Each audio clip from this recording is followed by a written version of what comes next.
श्री रामकृष्ण उपदेश।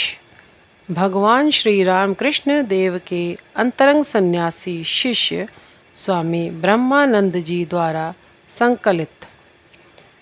विषय आत्मज्ञान। नंबर 1। मनुष्य अपने आप को पहचानने से भगवान को पहचान सकता है। मैं कौन हूँ? भली भांति विचार करने पर मालूम होता है कि मैं नाम की कोई वस्तु है ही नहीं।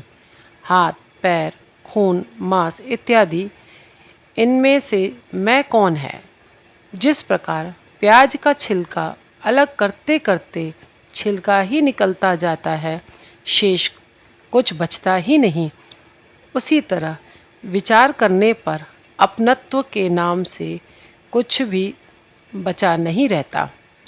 अंत में जो कुछ रहता है वही आत्मा या चैतन्य है।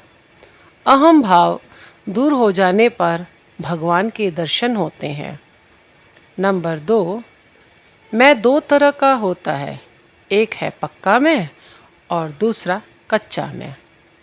मेरा मकान, मेरा घर, मेरा लड़का, यह सब कच्चा मैं है और पक्का मैं है।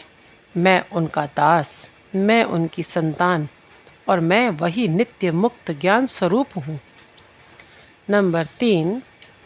एक आदमी ने कहा, मुझे ऐसा उपदेश दीजिए कि एक ही बात से मुझ में ज्ञान आ जाए। उत्तर मिला, ब्रह्म ही सत्य है और जगत मिथ्या, इसकी धारणा करो।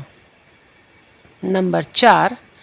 शरीर के रहते मेरा अथवा मैंपन पूर्ण रूप से मिट नहीं सकता, कुछ न कुछ रह ही जाता है।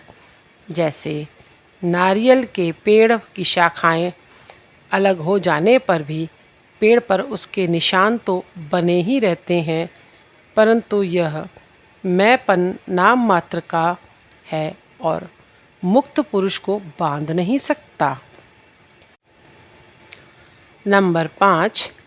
दिगंबर तोतापुरी स्वामी से श्री रामकृष्ण देव ने पूछा, आपकी इस अवस्था में रोज रोज आपको ध्यान करने की क्या आवश्यकता है? तोतापुरी जी ने उत्तर दिया, लोटे को यदि रोज मांजा न जाए तो मैला पड़ जाता है। नित्य ध्यान न करने से चित्त में अशुद्धि आ जाती है। तब श्री रामकृष्ण देव ने कहा, अगर लोटा सोने का हो तो काला न होगा, अर्थात सच्चिदानंद का लाभ होने पर फिर साधना की आवश्यकता नहीं रह जाती। नंबर 6। विचार दो प्रकार का होता है, अनुलोम और विलोम। जैसे केले के स्तंभ का छिलका और उसके भीतर का गूदा, अथवा छिलके से गूदा और गूदे से छिलका, अर्थात छिलके आदि से सार वस्तु को और सार वस्तु से छिलके आदि असार वस्तु को पृथक पृथक देखना। नंबर 7। मैं का बोध रहने से तुम का भी बोध रहेगा। जैसे जिसे उजाले का ज्ञान है उसे अंधेरे का ज्ञान भी अवश्य रहेगा, जिसे अच्छे का ज्ञान है उसे बुरे का भी ज्ञान रहेगा, जिसे पुण्य का ज्ञान है उसे पाप का भी ज्ञान अवश्य होगा। नंबर 8।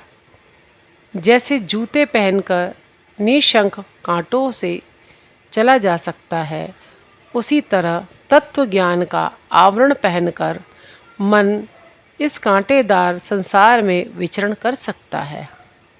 नंबर 9। एक साधु सदैव ज्ञान उन्माद अवस्था में रहते थे, किसी से बोलते न थे और लोग भी उन्हें पागल समझते थे। एक दिन वे शहर से भिक्षा लाकर एक कुत्ते के ऊपर बैठकर वही भिक्षान खाने लगे और कुत्ते को भी खिलाने लगे। यह देखकर बहुत से लोग वहाँ इकट्ठा हो गए और कुछ लोग तो पागल कहकर उनकी हंसी उड़ाने लगे। यह देखकर साधु ने लोगों से पूछा, तुम लोग हंसते क्यों हो? विष्णु परि स्थितो विष्णुः विष्णुः खाद्यति विष्णवे, कथम हससी रे विष्णु सर्व विष्णुमयम जगत। नंबर 10। जब तक वहाँ अर्थात दूर या बाहर है, तब तक अज्ञान है, और जब यहाँ यहाँ है अर्थात अंदर की ओर दृष्टि है, तभी ज्ञान है। जिसके लिए यहाँ है अर्थात भगवान हृदय में है, ऐसा जिसे अनुभव हो रहा है, उसके लिए वहाँ भी है अर्थात भगवत चरणों में स्थान है।